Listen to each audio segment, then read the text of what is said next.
Let's get salty! Everyone, Zeddy here again today with a brand new video. I've been changed in days.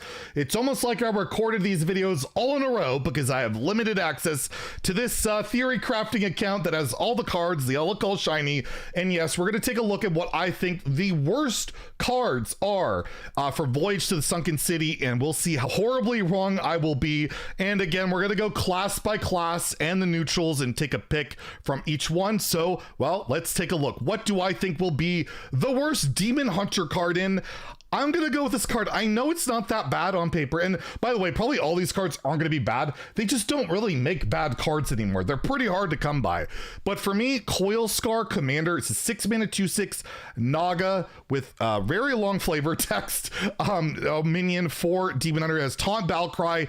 If you've cast 3 spells while holding this, summon 2 copies of this. So there's hand buff implications, but no real good hand buffs in Demon Hunter. This is a terrible top deck as it's a 6-mana 2/6 Taunt, and Demon Hunter just doesn't care about this type of stuff. They've never cared about it. 2 attack doesn't do a lot. It's a stalling minion for something I don't know what you're stalling for. I feel like Questline is going to be good. Death Rattle Demon Hunter is going to be good. I just don't see this as anything. I just think it's whatever. It's not terrible, but I think it is the worst Demon Hunter card available here. For Druid, it's a toss-up between which legendary. Is it Kolak or is it you know, Hedra the Heretic? And I'm gonna go with Hedra the Heretic.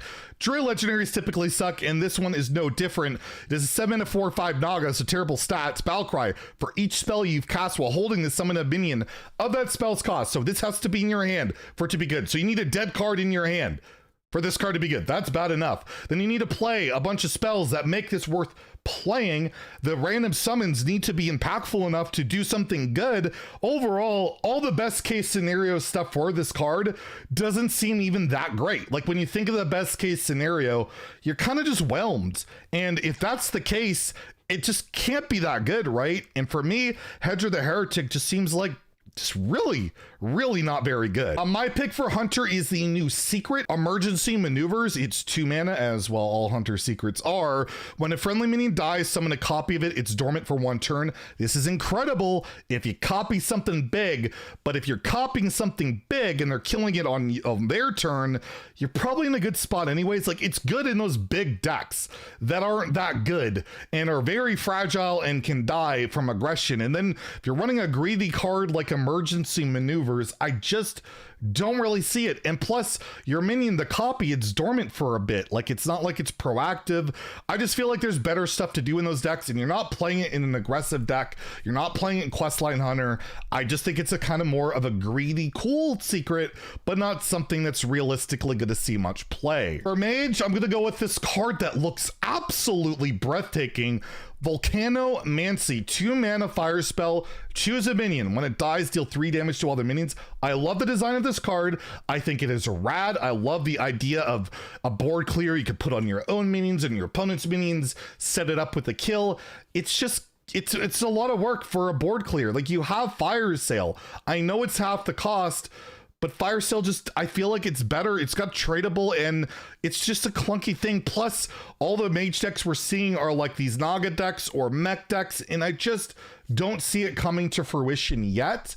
I just think it's the weakest Mage card. I'm not sold on it, but it looks amazing, and I do hope it does see play because it's a really cool card. For Paladin, it's hard, man. All the Paladin cards are good. They're all really good. They all have their uses. They could be, I think Reno Paladin's going to be a thing and enable this. So I'm just going to go with Holy Macaroli, or Macaroli, Holy Macarol. Even though I think it's a good card. 1 mana, restore 2 health, repeatable this turn, Holy Spell. It's not bad. It can cheapen out your other buff, the 10 mana spell. It's really good with Cariel because it's really more than 2 health because you're having damage. That's solid. You can hit up minions. It's a good card. It's just all the other Paladin cards are just probably better. And that's kind of crazy because, yeah, the Paladin card's good. This is good in like a control-ish deck, but we all know control-ish and slow strategies typically don't work as well in Hearthstone. But I do think Reno Paladin can be a thing, and I think this card will be a one-of in that deck. However, it's just not as strong as some just utterly ridiculous cards for Paladin. This is a really good set for them. For Priest, I'm going to pick the Black Water Behemoth as the worst card, not because it's bad. It's not bad at all. It's an 8 mana 8/10 that gets you healing pretty quickly, because as long as there's a minion on board, it'll trade into it. It's just, if you look at priest strategies, all of them from the set, it's all about mana cheating, or silence priest. It's all about early game strategies, right? That's all it's about. This doesn't have a home. I don't know where this card slots into right now. Maybe you can play like a Death Rattle Priest and put this card in it, or a Reno Death Rattle Priest with Zarella. But at the end of the day, I just don't think this minion makes sense in any meta deck that's going to be a thing. And for now, I just don't see it being a playable good priest card. But it could at some point. Just right now, I feel like it's just kind of lost. For Rogue, I've got to go with Blood in the Water, 6 mana spell, which you know it can cost 0 for that 4 drop. Deal 3 damage to an enemy, so this can go face. Summon a 5/5 shark with Rush. This just feels arena. It really does. Rogue has a lot of good stuff going on with the pirates and all of that. I just don't think this is the spell you're going to cheat out and do stuff with, but it's not terrible. It's just a really good arena card to me. For Shaman, I've got to go with Wrathspine Enchanter, the 7 mana 5/4 Naga. Battlecry, cast a copy of a Fire Frost and nature spell in your hand. Target's chosen randomly, so it can hit you, your minions.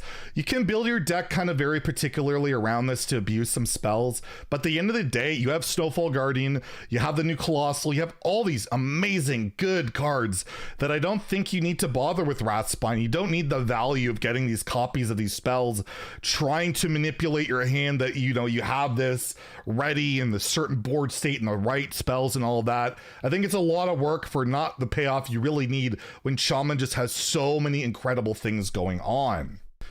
For Warlock, I can't believe I'm going to say this, but it's a tie.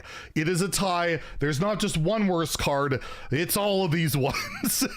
It's the Abyssal Curse. I can't wait till I'm wrong about Abyssal Curses, by the way, and they're absolutely nuts, and I'm gonna hate them because my hand's full of them and they're too good, but I'm going to go with it. I'm going to say Dragged Below. I'm going to say Zakul. I'm going to say Syracuse Cultist, and as well as Abyssal Wave are all the worst Warlock cards, because Abyssal Curses are cursed. They suck, and then they won't be, and I'm going to be really upset about it. So clip this for later when I look like a total clown. The worst card for Warrior, I've got to go with Trench Stalker, 9 mana 8/9 beast for Warrior. It's a 9 mana worst Deathwing Mad Aspect. It's just, you're playing a pseudo garbage board clear that sometimes can go face, even if you hand buff it. I know you can do stuff with it, but it's 9 mana. It's so, I mean, you can maybe cheat it out if it's at the bottom of your deck and you play that spell and it's discounted, but as cool as the card looks, it looks cool. The art's awesome. I just feel like this card is like not from 2022 anymore, and I just don't think it's very good. And the worst neutral card by a mile, in my opinion, is Treasure Guard. This is a 3 mana 1/5 Naga, taunt, death rattle, draw. Why? Like, this is so, like, what's the point of the card? It's a 1/5 taunt, that sucks. We've seen that for like 2 mana. It draws you a card for like, what class struggles to draw cards and needs this garbage option? It's just, I know it's got a Naga tag, but it's just trash. This is garbage. Blizzard, why are you making this common so bad? It should have rush and charge, and then I can complain about it and say it's broken. But now overall, it's just underwhelming card. But overall, like, the card level, the power level of cards these days, it's hard to pick the worst cards. And I'd love to hear your guys' comments in the comments below of what you think the most, well, terrible cards are. And it'll be our last little look at these beautiful golden cards, and well, we'll have them in our collection soon enough if, well, you're a whale like me. And yeah, if you enjoyed this video, please like and subscribe. Have a great day, and stay salty, my friends.